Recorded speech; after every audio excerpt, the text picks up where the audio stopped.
لیکن ان کے لیے پورا ہفتے کا دن وقف تھا، وہ کوئی اور کام نہیں کر سکتے تھے سوائے اس کے کہ وہ خدا کے ساتھ اپنی کمٹمنٹ کریں گے، پورا دن عبادت میں گزاریں گے، اور ساتھ ہی ساتھ ان پہ دوسری آزمائش یہ ڈالی گئی تھی کہ ہفتے کے دن وہ شکار بھی نہیں کریں گے۔ مچھلیوں کا شکار جو ان کے لیے گزر بسر کا ذریعہ تھا، ہفتے کے دن نہیں کریں گے، باقی دنوں میں کریں، سٹور کر کے کھائیں، کوئی مسئلہ نہیں ہے۔ لیکن انہوں نے اللہ تعالیٰ کے حکم کی نافرمانی کی، اس کے بدلے میں اللہ تعالیٰ نے انہیں بندر اور خنزیر بنا دیا۔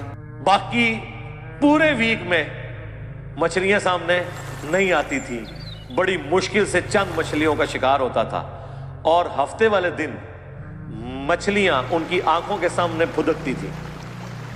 مچھلیوں کو بھی پتہ چل گیا تھا کہ آج کے دن ان کے ہاتھ پاؤں بندھے ہوئے ہیں۔ یاد کرو وہ وقت جب ہم نے اٹھا لیا تھا تم پر پہاڑ، کأنہ ظلۃ، یہاں تک کہ وہ سائبان بن گیا، وظنوا انہ واقع بہم، اور وہ گمان کرنا شروع ہو گئے کہ قریب ہے کہ یہ پہاڑ ہم پہ گر پڑے۔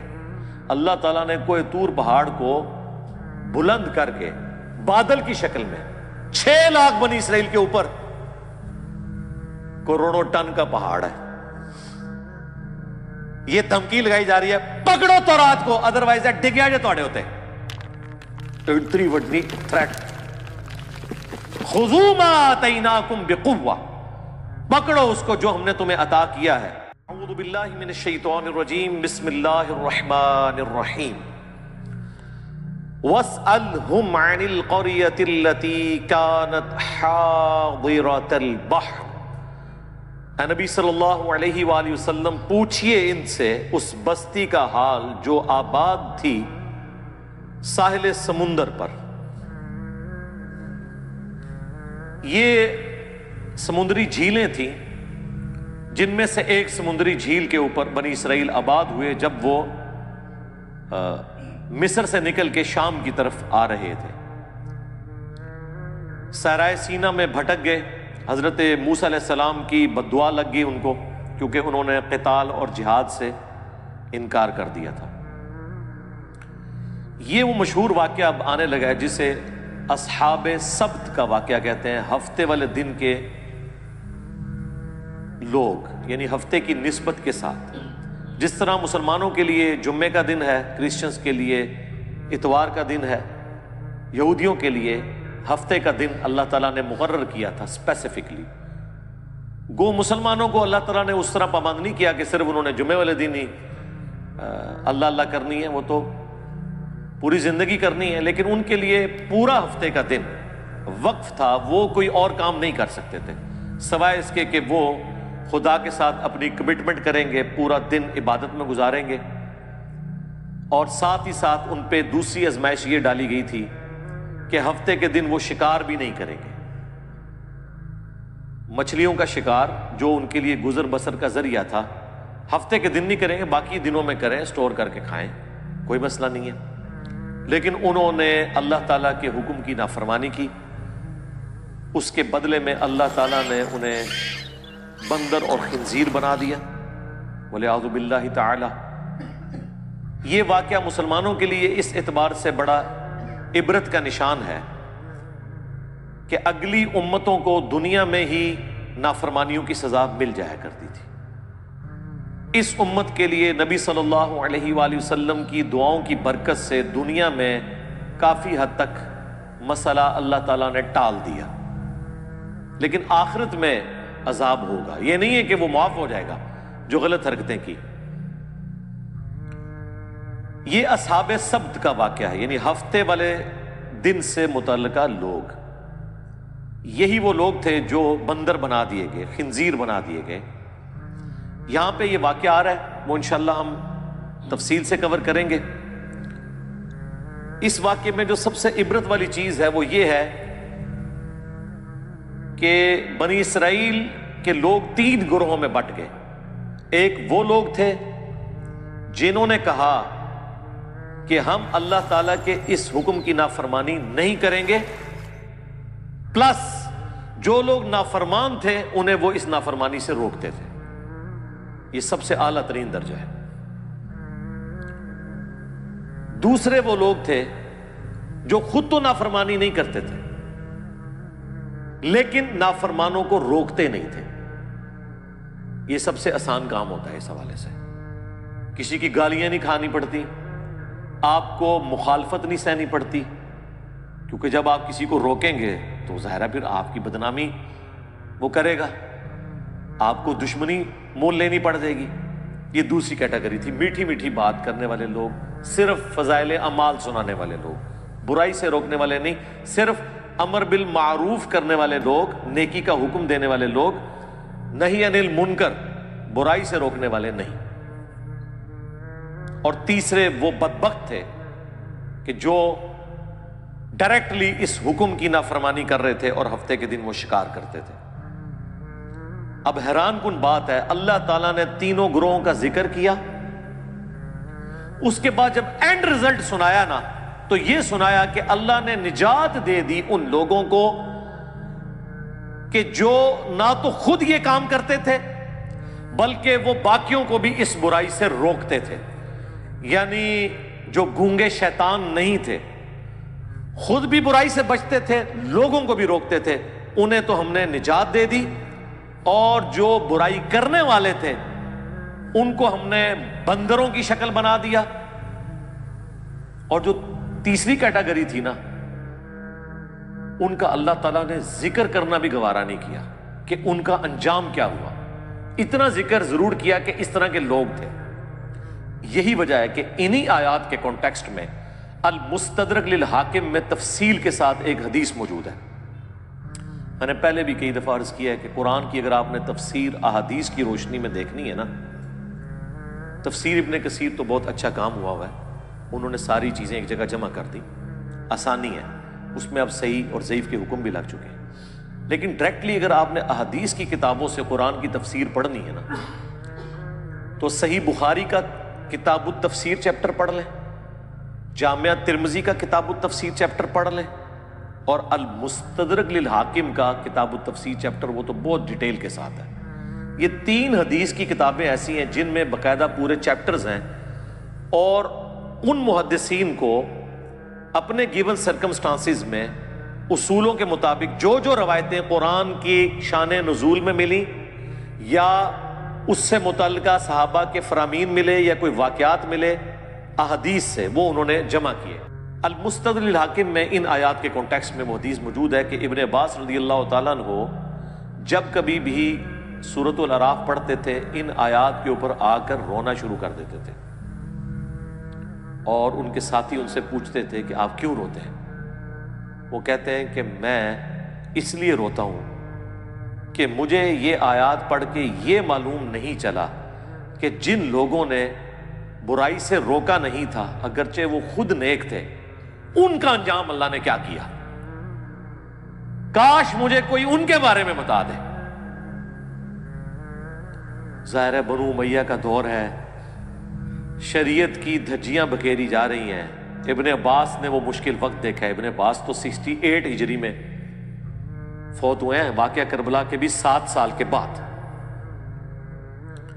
تو اس دور میں رہتے ہوئے غلط ایکٹیویٹیز کے ساتھ کس حد تک کمپرومائز کیا جائے، کہاں پہ اعلان حق بلند کیا جائے، پھر وہ بندہ قرآن بھی جانتا ہو، پھر وہ شخص ہو جس کے بارے میں صحیح بخاری کی حدیث ہے اے اللہ ابن عباس کو قرآن کا علم عطا فرما،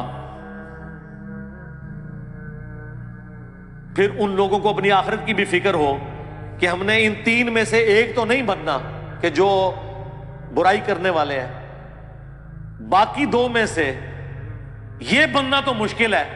جو حسین ابن علی کی قسمت تھی، انہی کا نصیب تھا، وہ بن گئے کہ برائی کو ہاتھ سے بھی روکا جائے۔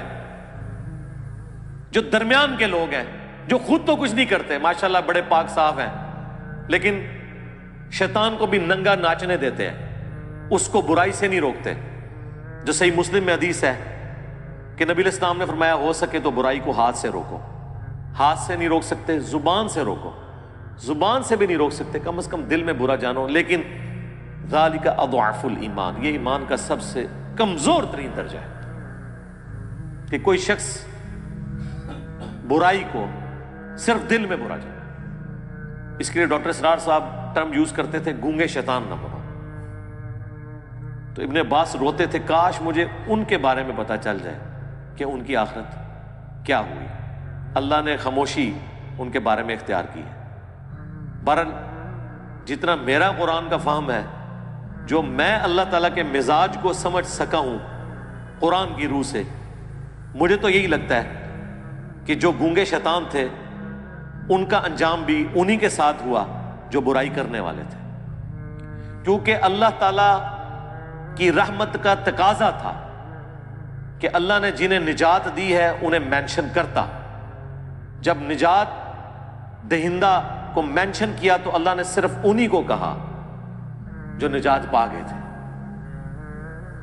ان کے علاوہ اگر کسی کا ذکر نہیں کیا تو یہ ڈیفینیٹ ہے کہ وہ نجات نہیں پائے تھے، اور ان کا کچھ بھی انجام ہوا ہو ایٹ لیسٹ وہ ان لوگوں میں شامل نہیں تھے جنہیں اللہ نے نجات دی. کیونکہ اللہ کے ہاں تو 0-1 ہے، یا بات مانو یا نہ مانو، یہ ٹوٹل پیکج ہے.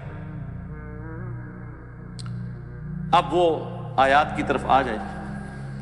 پوچھو ان سے اس بستی کا حال جو ساحل سمندر کے اوپر آباد تھی. یہ چھوٹی چھوٹی سمندری جھیلیں تھیں جو بعد میں جوڑ کے گوروں نے نہر سوئز بنا دی. اس زمانے میں یہ سمندری جھیلیں تھیں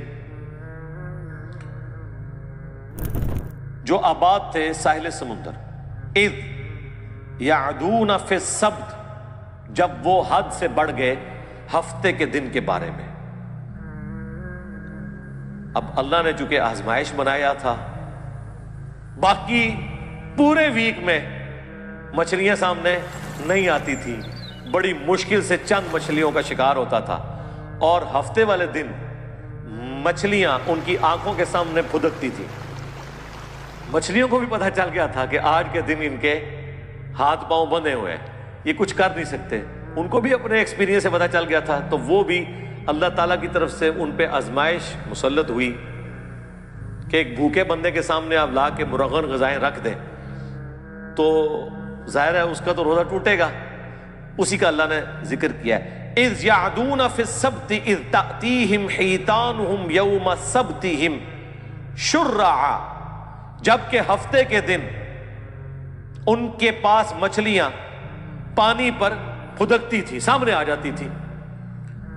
یعنی انہوں نے چینگے لانی ہے سب کہ ہاں جی پھڑ لو. اب ان کے سامنے آ رہی ہیں آزمائش ان کے لیے. وَيَوْمَ لَا يَسْبِتُونَ، اور جب ہفتے کا دن نہیں ہوتا تھا، لا تأتیہم، تو ان کے پاس وہ نہیں آتی تھی. باقی دنوں میں ان کو مشکل سے شکار کرنا پڑتا تھا، ہفتے کے دن ان کے سامنے پھدکتی تھی. اب یہ آزمائش تھی، اسی لیے ہفتے والے دن وہ کثرت میں سامنے نظر آتی تھی. کذالک، اس طریقے سے، نبلوہم بما کانوا یفسقون، ہم نے آزمائش میں ڈال دیا بسبب اس کے کہ وہ نافرمانی کیا کرتے تھے. اس سبب سے اللہ تعالیٰ نے انہیں آزمائش میں ڈالا ایک مشکل وقت. ظاہر ہے اللہ تعالیٰ کی طرف سے جو آزمائش آتی ہے نا، سب سے بہتر تو یہ کہ آزمائش نہ آئے، اور جب آ جائے تو یہ اللہ تعالیٰ کا خاص کرم ہوتا ہے کہ کوئی شخص اس آزمائش سے بچ جائے. نبی علیہ السلام نے تو اسی لیے دعا کی ہے جو میں نے اکثر آپ کو بتایا ہے. جامعہ ترمذی میں، مسند احمد میں اور مشکات المصابی میں بھی 748 نمبر حدیث ہے جو نبی علیہ السلام کو خواب میں اللہ کی زیارت ہوئی تھی. اس میں آپ نے جو دعا کی تھی اور نبی علیہ السلام نے کہا کہ یہ میری دعا لے لو، باقی لوگ بھی یاد کرو. اس میں یہ بھی الفاظ ہے وَإِذَا أَرَدْتَ فِتْنَةَ فِي قَوْمٍ فَتَوَفَّنِي غَيْرَ مَفْتُونٍ، اے اللہ جب تو کسی قوم کو آزمائش میں ڈالے نا تو ہمیں اس آزمائش سے دور ہی رکھنا. ہاں، یہ نہیں ہے کہ انسان بہادر بن کے کہ اللہ میرے پہ آزمائشیں ڈال اور مجھے صبر دے، نہیں. یہ کہنا چاہیے کہ اے اللہ آزمائش سے دور رکھنا. ہاں جب کبھی ناگزیر ہو جائے وَلَنَبْلُوَنَّكُمْ بِشَيْءٍ مِّنَ الْخَوْفِ وَالْجُوعِ وَنَقْصٍ مِّنَ الْأَمْوَالِ وَالْأَنفُسِ وَالثَّمَرَاتِ، تو ٹھیک ہے اس میں اللہ تعالیٰ صبر دے، سب کچھ ہے.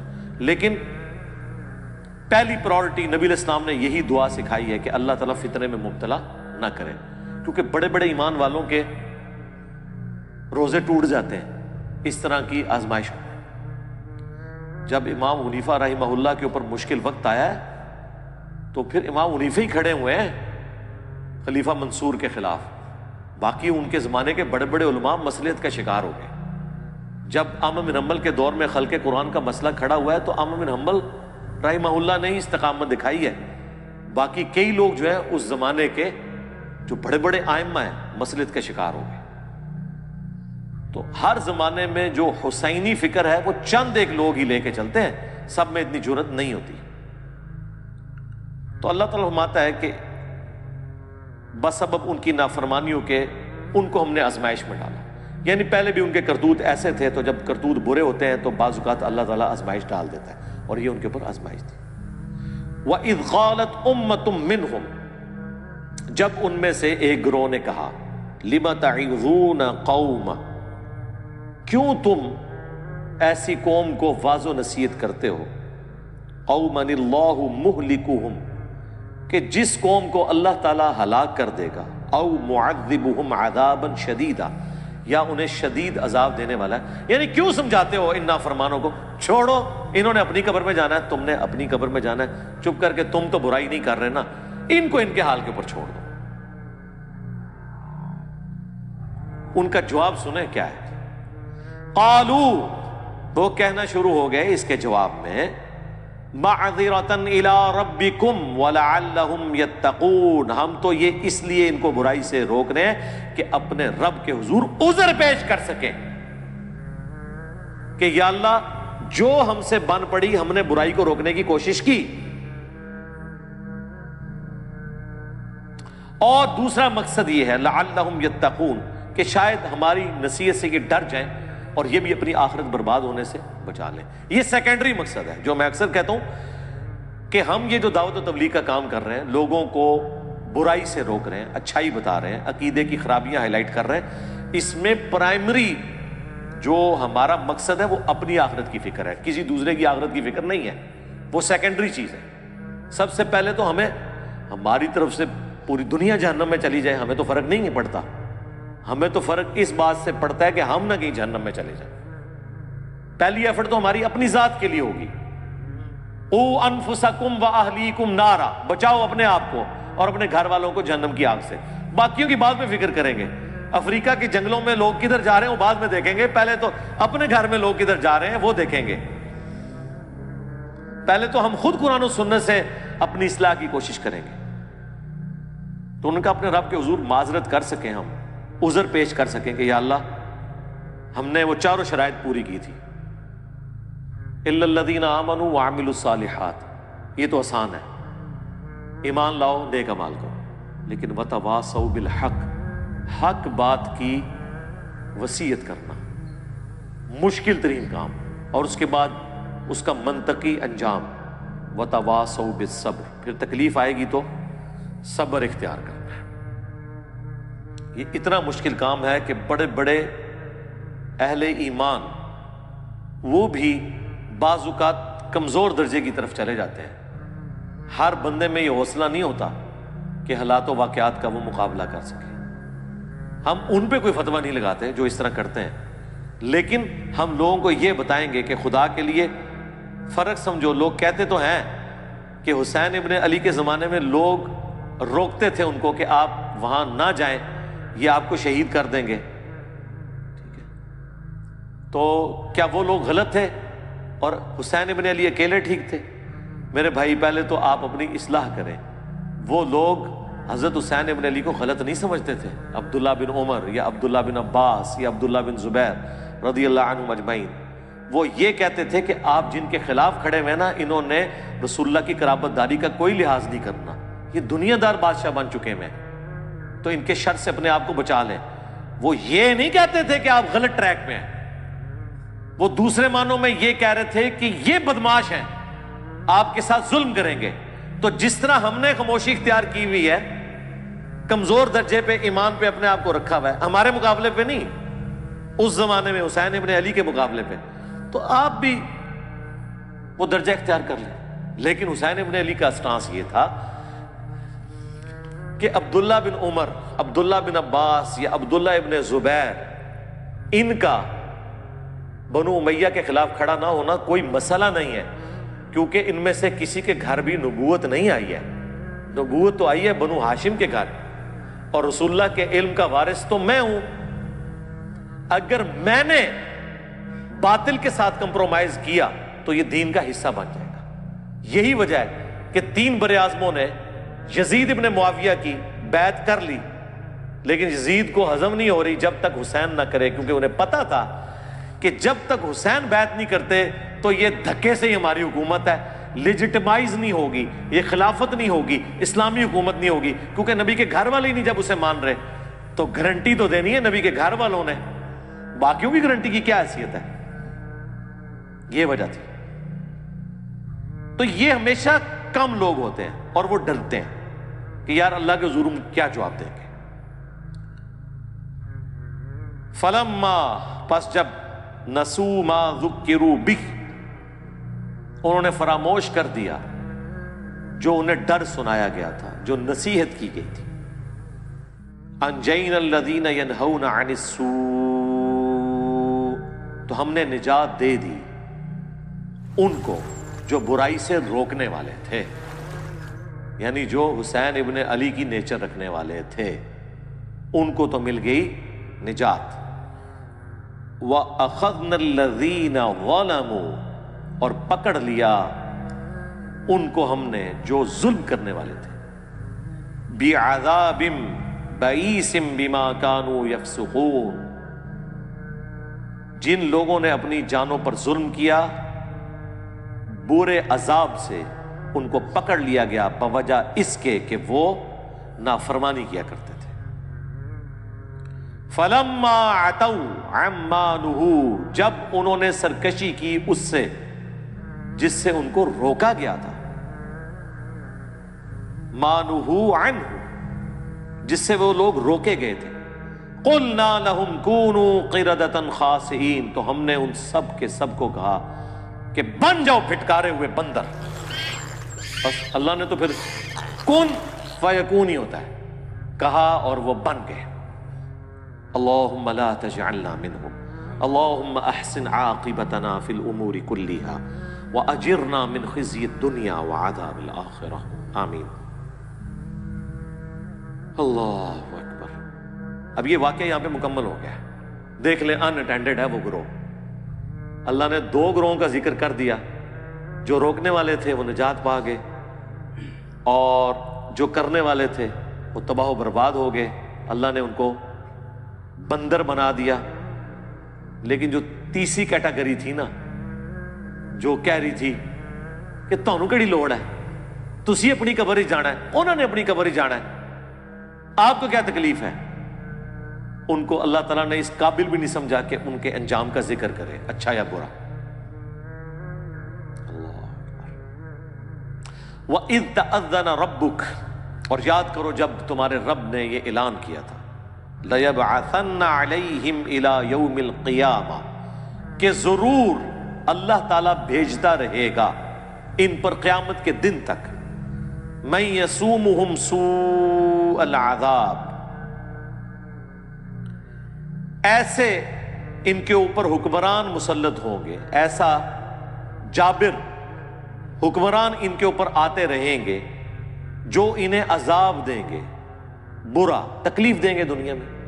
حتیٰ کہ وہ بنی اسرائیل کے جو 2 عروج اور 2 زوال کا ذکر ہے سورہ بنی اسرائیل کے آغاز میں، اس میں اللہ تعالیٰ نے فرمایا ہم نے اپنے سخت لڑائی لڑنے والے بندے مسلط کر دیے، کس کے اوپر؟ بنی اسرائیل کے اوپر، اور انہوں نے بیت المقدس کی اینٹ سے اینٹ بجا دی۔ اللہ نے ان کافروں کو اپنی طرف منسوب کیا کہ ہم نے یہ مسلط کیے۔ اس امت کے اوپر بھی اللہ نے مسلط کیے، تاتاری، اینٹ سے اینٹ بجائی انہوں نے بغداد کی۔ اللہ عذاب جب دلواتا ہے نا تو وہ اپنی مخلوق کے ذریعے ہی دلواتا ہے، اور اس وقت وہ مسلط ہوئے ہوتے ہیں۔ پھر تاتاریوں نے سرکار نہ کوئی بزرگ دیکھا ہے، نہ کوئی غوث دیکھا ہے، نہ کوئی کتب دیکھا ہے، وڈ کے پرے ماریا ہے۔ سارے بزرگوں کے حالات لکھنے والے جو شیخ فرید الدین عطار تذکرۃ الاولیاء جنہوں نے لکھی ہے، ان کو بھی تاتاریوں نے قتل کیا ہے، بچے کوئی نہیں، ٹھیک ہے، کیونکہ اللہ کی طرف سے تاتاری مسلط ہوئے تھے مسلمانوں پہ۔ تو اللہ نے فرمایا کہ بنی اسرائیل کے ساتھ بھی میں یہ کرتا رہوں گا۔ اچھا، اس میں یہ نہ سمجھیے گا کہ ان کے آباء و اجداد کی سزا ان کی اولادوں کو مل رہی ہے، نہیں، بنی اسرائیل میں سے جن لوگوں نے حق قبول کر لیا وہ اس عذاب سے بری ہو گئے۔ عبداللہ بن سلام جیسے لوگ بھی تو موجود تھے نا، یہودی عالم جنہوں نے اسلام قبول کیا۔ اس سے مراد وہ ہے بنی اسرائیل میں سے جنہوں نے اپنے آباء و اجداد کی وہ روش چھوڑی نہیں ہے اور پیغمبروں کی نافرمانی کو اپنا شعار بنا کے رکھا۔ ان پر قیامت کے دن تک عذاب آتا رہے گا۔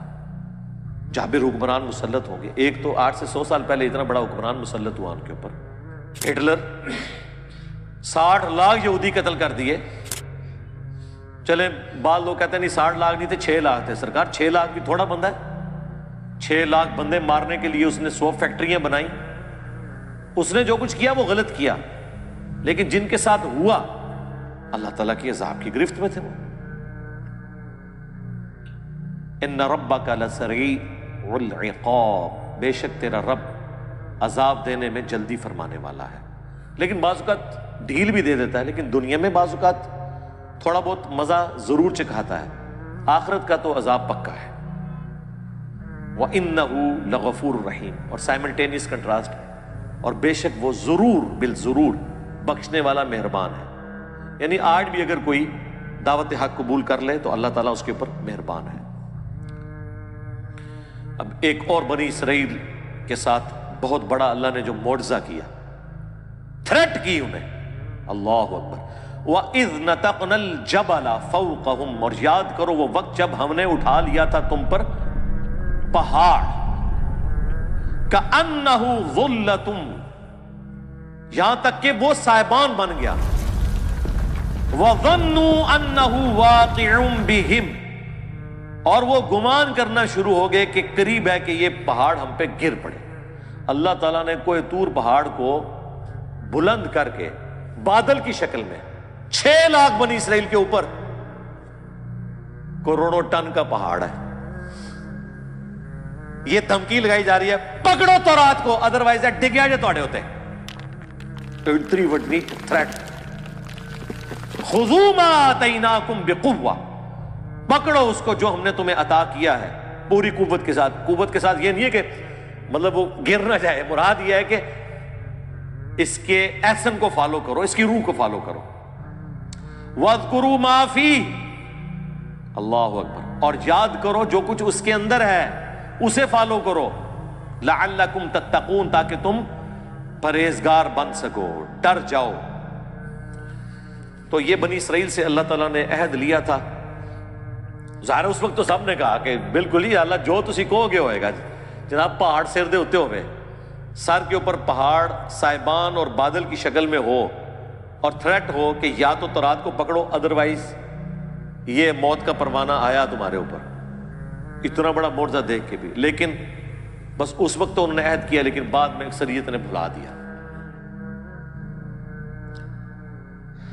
اب اللہ تعالیٰ اس عہد الست کا ذکر فرمانے جا رہا ہے جو انسانوں سے اللہ تعالیٰ نے اس وقت لیا تھا جب پیدا فرما کے روحوں کو ڈورمنٹ پوزیشن میں کر دیا تھا، جو ہماری پہلی موت تھی۔